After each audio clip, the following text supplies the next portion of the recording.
Alors, rebonjour. Oui, nous continuons notre série sur la Bible ce matin, deuxième dimanche. Oui, c'est bon.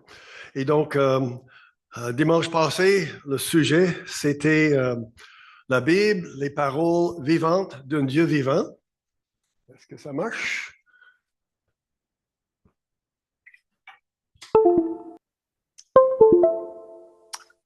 Oh.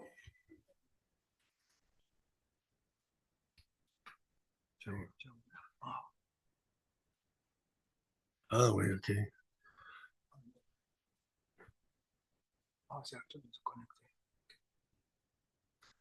Donc, est-ce que ça empêche le PowerPoint ici? On peut juste opérer là-bas. Oui.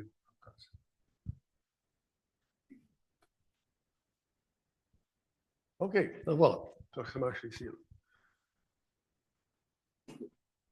OK, excusez pour le petit problème, voilà.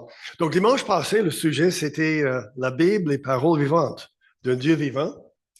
Et nous avons vu brièvement, je ne repasse pas le message, mais sont enregistrés, si vous voulez, toute la série. Il y aura 6 messages sont enregistrés, vous pouvez les écouter et réécouter. Mais dans notre société séculière d'aujourd'hui, c'est important que les croyants parlent de la Bible, non pas comme un vieux livre plein de règles, mais plutôt comme les paroles vivantes d'un Dieu vivant qui s'intéresse à nous et par la foi en Jésus-Christ, on peut le connaître, ce bon Père céleste. Alors, c'est un peu ça le sujet.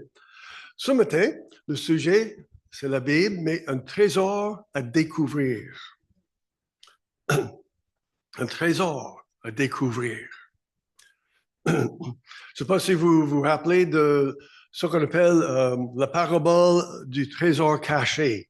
Jésus a raconté plusieurs histoires. Parabole, c'est l'histoire qui est racontée pour illustrer ou enseigner une vérité spirituelle. Une parabole. Mais c'est l'histoire, pris de la vie courante. Et alors, Jésus, Matthieu chapitre 13, verset 44, a dit ceci. Le royaume des cieux ressemble à un trésor enfoui dans un champ.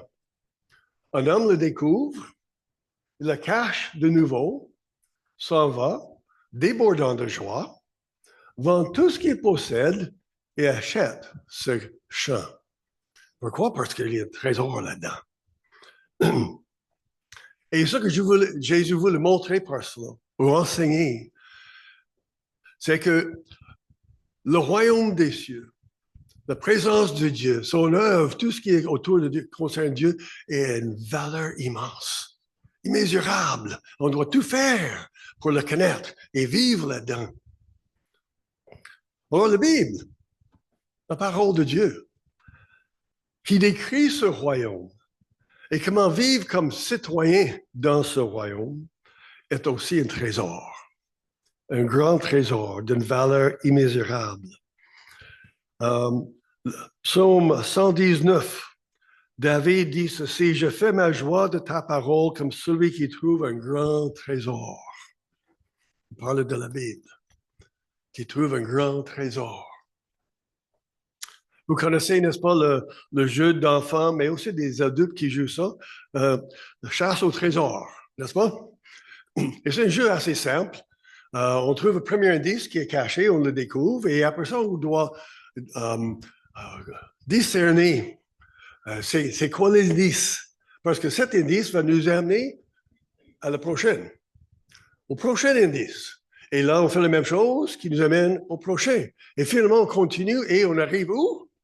Au trésor. On le découvre. La Bible est semblable à ce jeu chasse au trésor. Parce que Dieu ne révèle pas tout sur vous, ni sur lui-même d'un seul coup.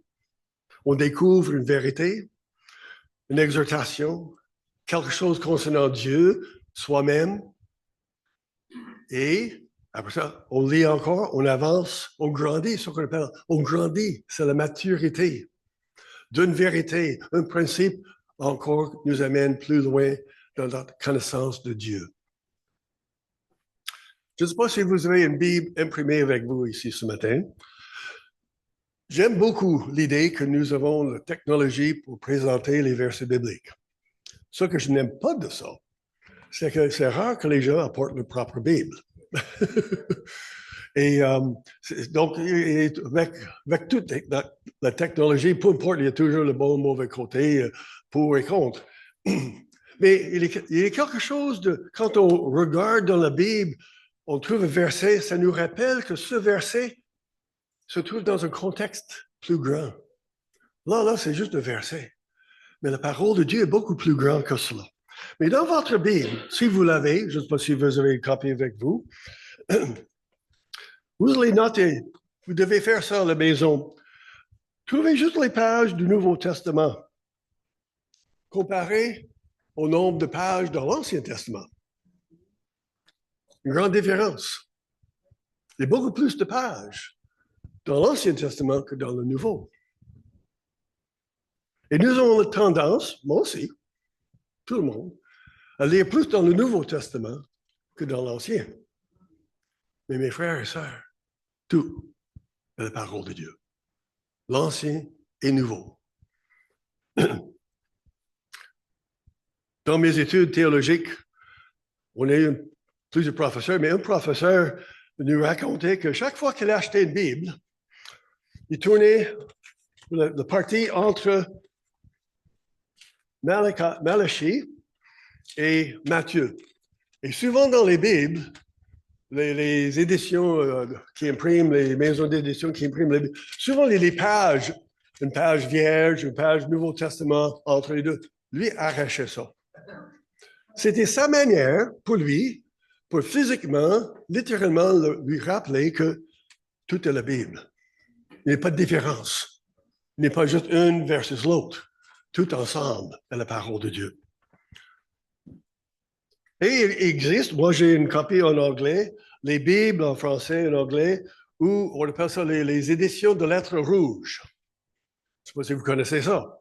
Et les paroles de Jésus, les mots que Jésus a dit sont imprimés en rouge, tout le reste en noir.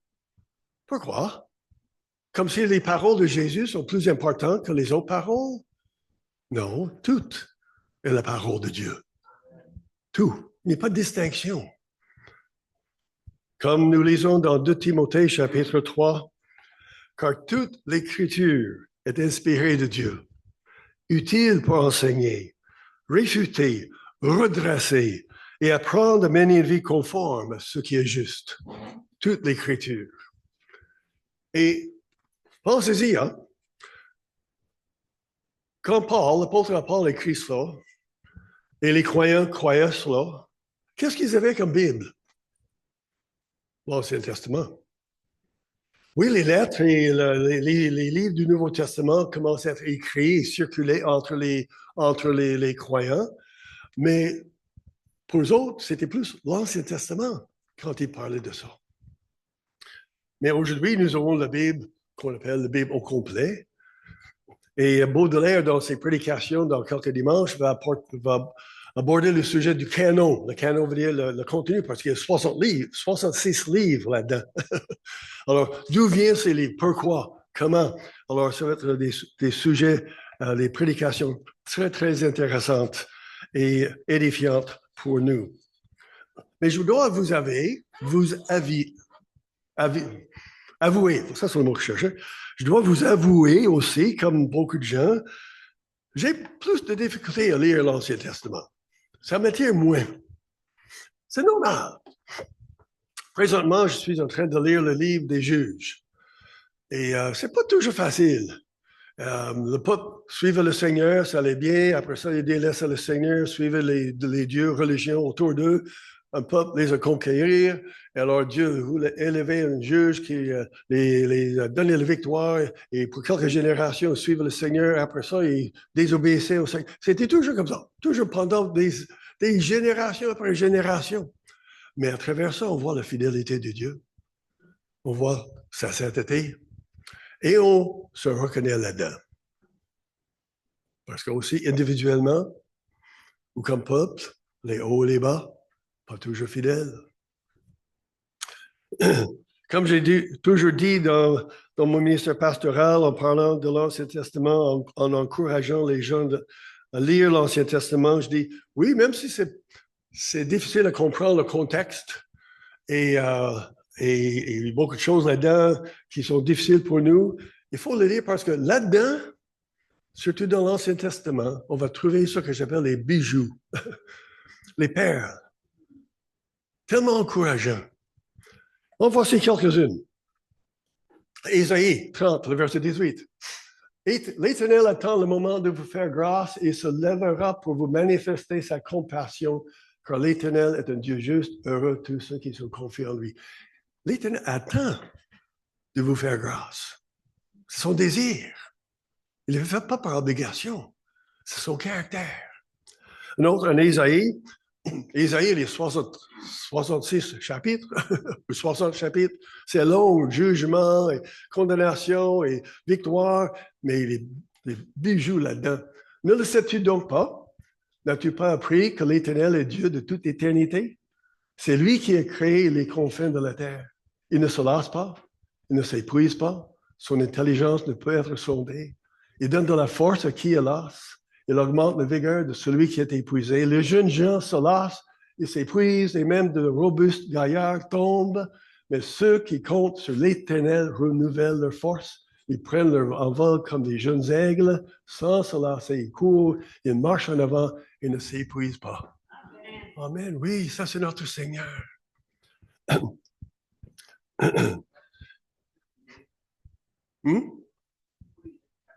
Oui, oui. Oh, excusez. Merci. Quelqu'un qui connaît bijoux dans le Bible. Oui, c'est une erreur.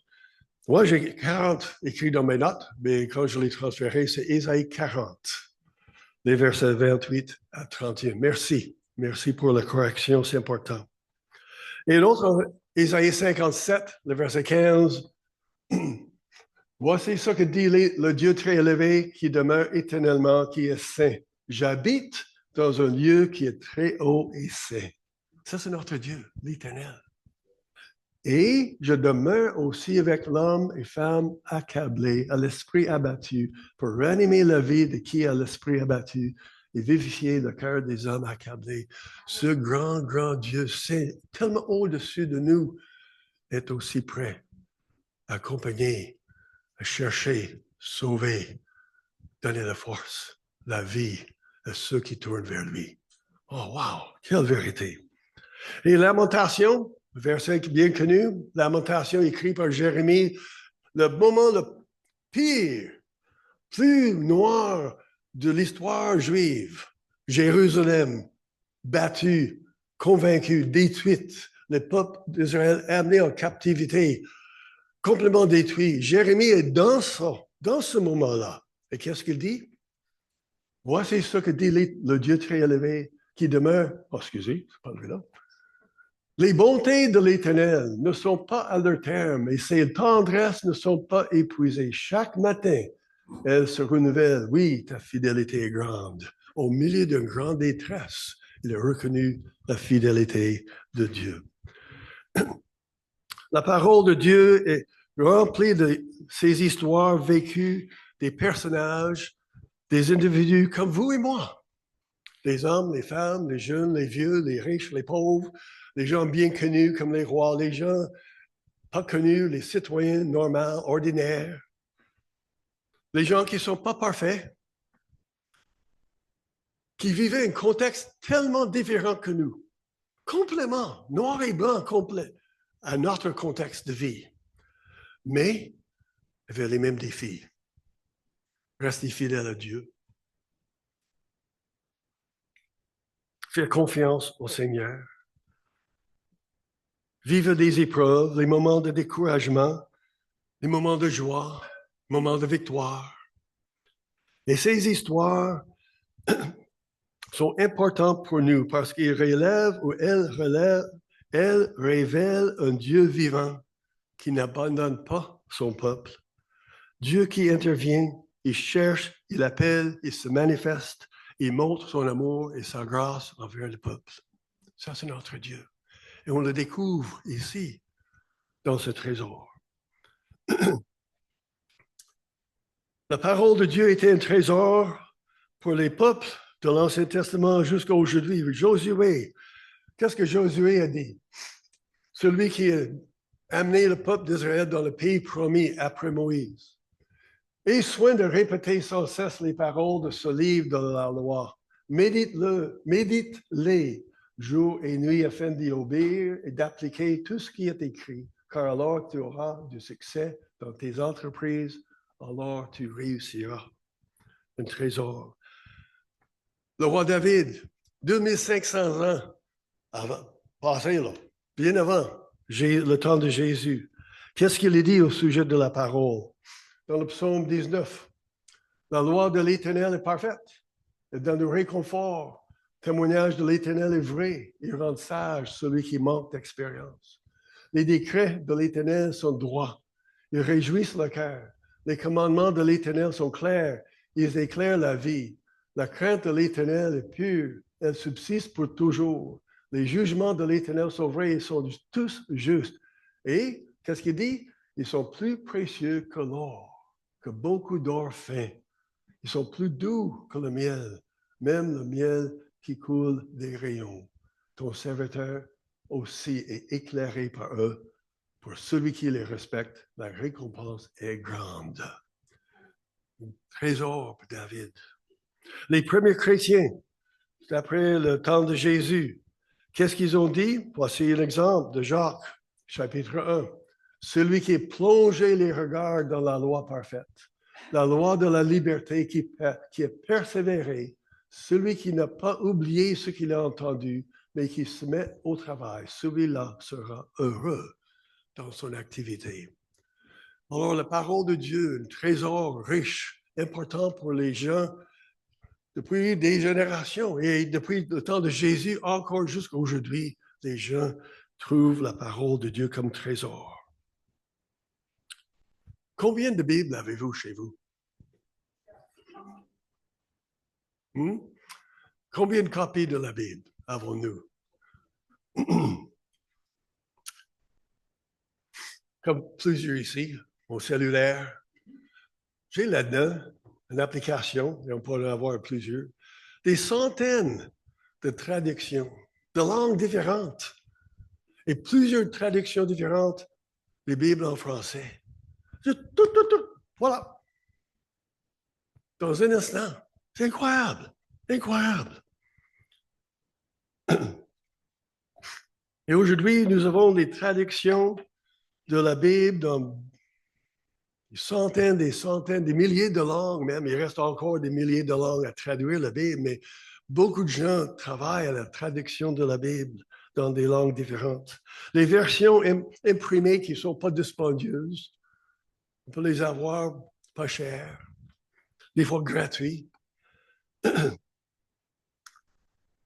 Et nous avons un privilège d'avoir ce trésor chez nous, en main. Mais ce n'était pas toujours comme ça. Hein? À travers l'histoire, la grande partie de l'histoire humaine, et surtout l'histoire de l'Église, les gens n'avaient pas une copie de la Bible dans leur maison, à la portée de main. C'était seulement avec l'invention de l'imprimerie par Gutenberg, M. Gutenberg, en l'année 1450, environ presque 600 ans. L'invention de l'imprimerie, une machine pour imprimer, parce qu'avant ça, c'était écrit à la main, papyrus, parchemin, et c'était pas facile. Et le premier livre que M. Gutenberg a imprimé, c'était la Bible. Le tout premier livre imprimé dans le monde, la Bible. Mais avant lui, s'il y avait une copie de la Bible quelque part, il y avait une copie, des fois par village ou ville ou par église, une copie écrite à la main, copiée à la main, il n'y avait pas de photocopieuse. Et les gens, pour entendre la parole de Dieu, allaient dimanche à l'église. C'est là où on entendait la lecture de la parole de Dieu. Et même après que la Bible était imprimée, commençait à être distribuée, la grande majorité des gens ne savaient pas lire. Ça prenait du temps. L'éducation, tout cela. Et après que c'était même répandu, les gens commencent à lire tout cela, la Bible était défendue, la lecture de la Bible défendue par qui? Les autorités religieuses. Ils ne voulaient pas que le peuple, non, seulement latin, hébreu ou grec, pas la langue du peuple. Donc, il y avait des personnes comme Huss, Wycliffe, Luther, Calvin, Zwingli, ces grands réformateurs qui disaient, oui, la parole de Dieu, c'est la parole pour tout le monde, on devrait l'avoir dans la langue du peuple. Et eux et beaucoup d'autres ont travaillé beaucoup pour traduire la Bible dans la langue du peuple. Mais ils ont payé cher pour. Persécutés, prison et des fois la mort.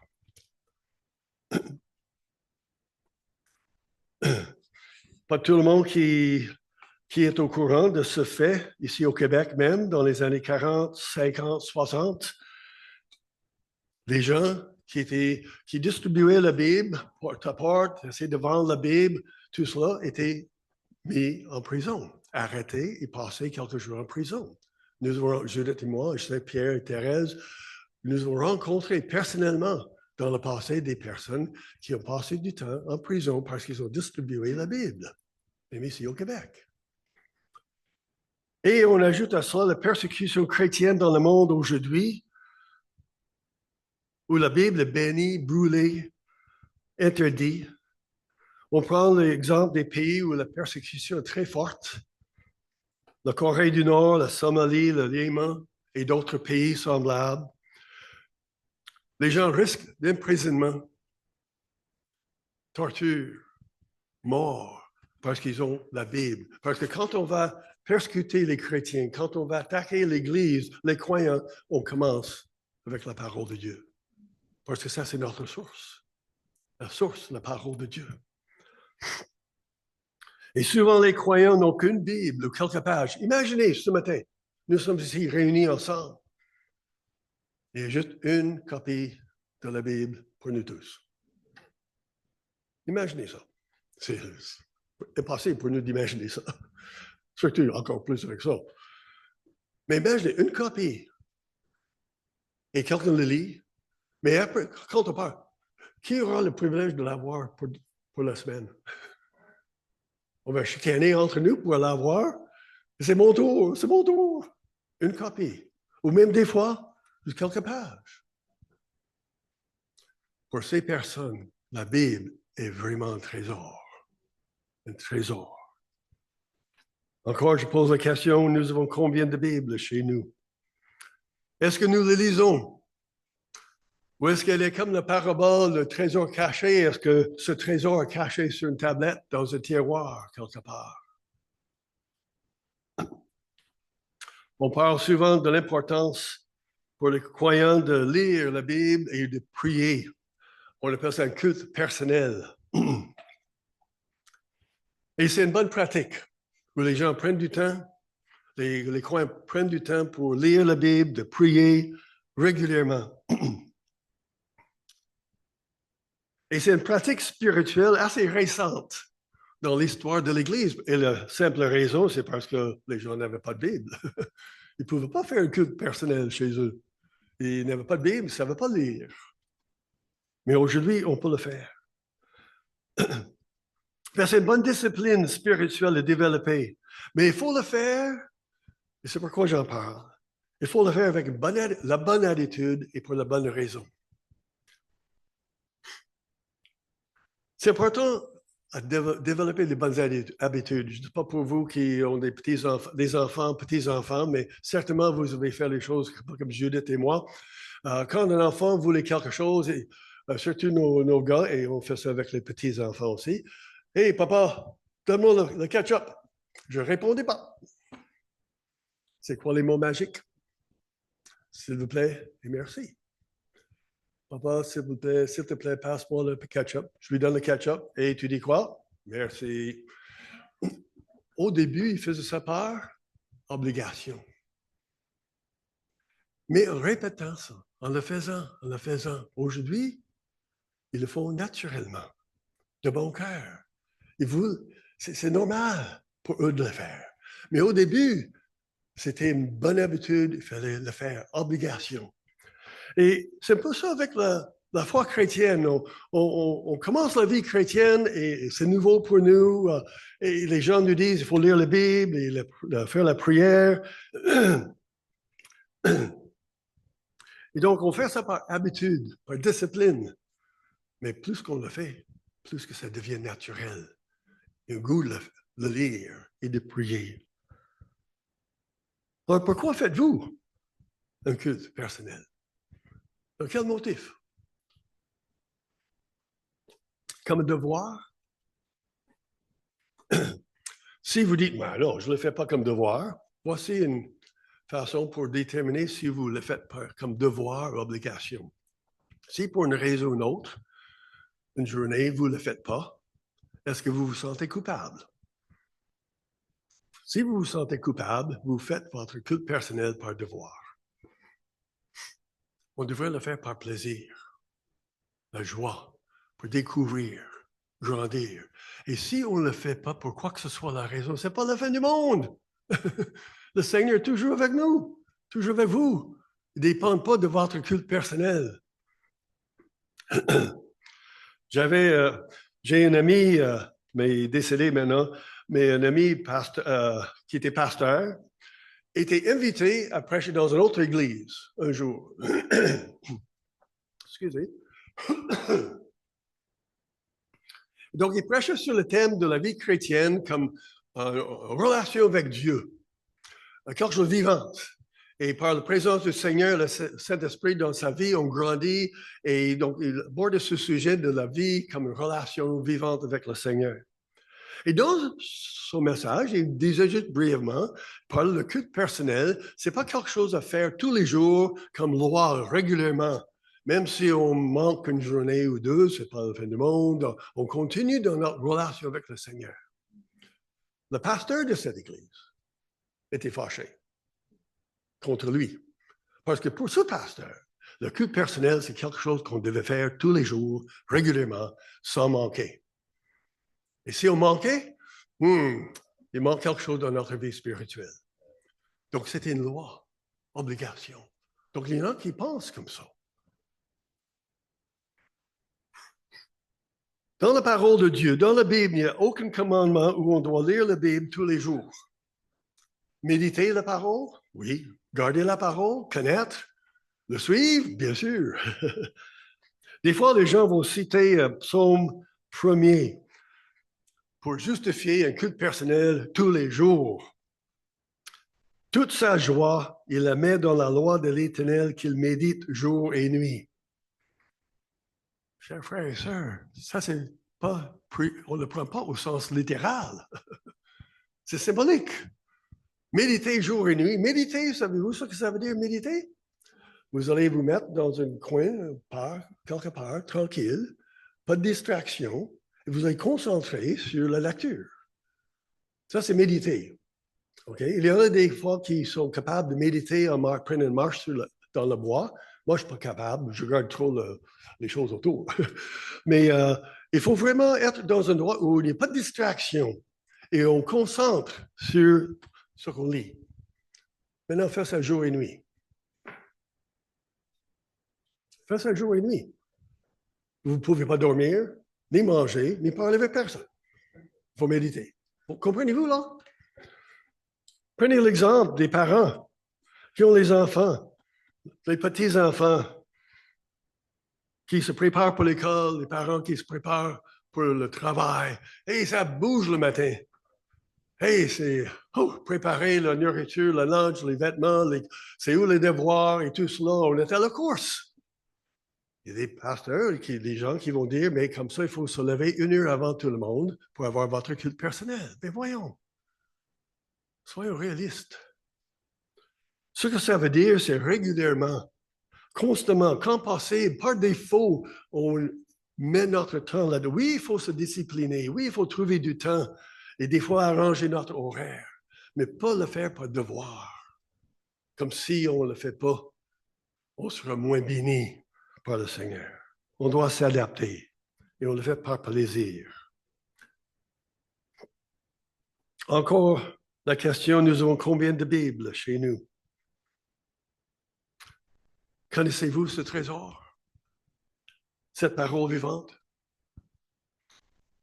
Quand j'ai le stage, j'ai passé ce cas, le pasteur avec lequel je faisais mon stage, il a dit qu'il était un genre d'évangéliste, donc il rencontrait souvent les gens dans la ville. Et il m'a raconté une fois, il allait là avec sa Bible pour parler avec le propriétaire du magasin, pour lui témoigner du Seigneur, tout cela. Et il avait fait ça plusieurs fois, donc il se connaissait. Donc le propriétaire du magasin prenait sa Bible, de mon ami pasteur, il prenait sa Bible, ouvre sa Bible comme ça. OK, répète-moi ce verset. Et c'est un des versets que mon pasteur, l'ami, savait par cœur. Il le citait par cœur, il dit, OK, d'accord, je vous écoute. Est-ce qu'on connaît? On ne peut pas connaître la Bible au complet par cœur. Mais au moins, on peut connaître les grands thèmes. Où aller? Où trouver une réponse ou un encouragement dans nos vies. Pour grandir dans notre relation avec le Seigneur. Mais comment comprendre quand on lit, et je termine avec ceci, quand on lit, comment est-ce qu'on comprend, comment interpréter la parole de Dieu? Alors, Daniel va apporter une prédication sur comment interpréter la parole de Dieu dans quelques dimanches. Un message très important. Mais voici des choses qu'on peut faire. Il y a des gens qui suivent un plan, un guide de lecture. Il y a des compagnies qui impriment un guide pour l'année ou pour le Bible au complet ou une partie du Nouveau Testament pour l'année et chaque jour une lecture, des gens qui suivent cela. Ça, c'est bon, c'est une bonne façon. Mon beau-père, un membre des Gédéons pendant 50 d'années, lisait presque chaque année la Bible au complet. Une discipline incroyable, de Genèse Apocalypse. Alors, il y a des gens qui font ça et ils se trouvent bien là-dedans. Notre façon de lire la Bible, c'est comme un roman ou une lettre. Quand vous recevez une lettre, bien, on ne reçoit plus les lettres, mais quand dans le passé, on recevait une lettre, on lisait la lettre comment? On commence au début et on lisait jusqu'à la fin. Mais je pense qu'on est des fois trop préoccupé par les mots, le sens, le grec, l'hébreu, tout cela. Et on oublie le contexte plus grand. Et des fois, c'est bon, surtout les lettres du Nouveau Testament. Il y a les livres dans l'Ancien Testament qui sont plus courts, quelques pages. On peut le lire facilement dans une demi-heure. On le lit simplement pour avoir le contexte plus grand. Parce qu'ils étaient écrits comme cela. Et après ça, une autre façon, c'est les études inductives, où on arrête sur un texte, un verset, et on pose des questions de qui, comment, quand, où, tout cela, et on creuse pour mieux comprendre. Donc, plusieurs façons pour découvrir ce trésor. Mais peu importe la méthode, on lit la parole de Dieu dans l'attente que Dieu ait quelque chose à nous révéler, pour connaître davantage notre Dieu et combien il est grand, plein d'amour, saint et juste aussi, et comment le connaître davantage. Alors, la Bible, un trésor à découvrir. Et comme trésor, il y a toujours de quoi apprendre, n'est-ce pas? Il y a toujours quoi apprendre, de nouveau. Même dans les textes bien connus. Les textes qu'on lit souvent, on retourne, on le relit, on dit « Ah, merci Seigneur, maintenant j'ai une meilleure compréhension, les nuances. » Pour la simple raison que la Bible est la parole vivante. Elle est vivante. Donc, toujours de quoi à nous dire. La vie chrétienne n'est pas statique ou passive, elle est active, vivante. Et on découvre comment vivre cette vie dans les pages de la Bible. Que le Seigneur vous bénisse dans vos découvertes en lisant sa parole. Amen.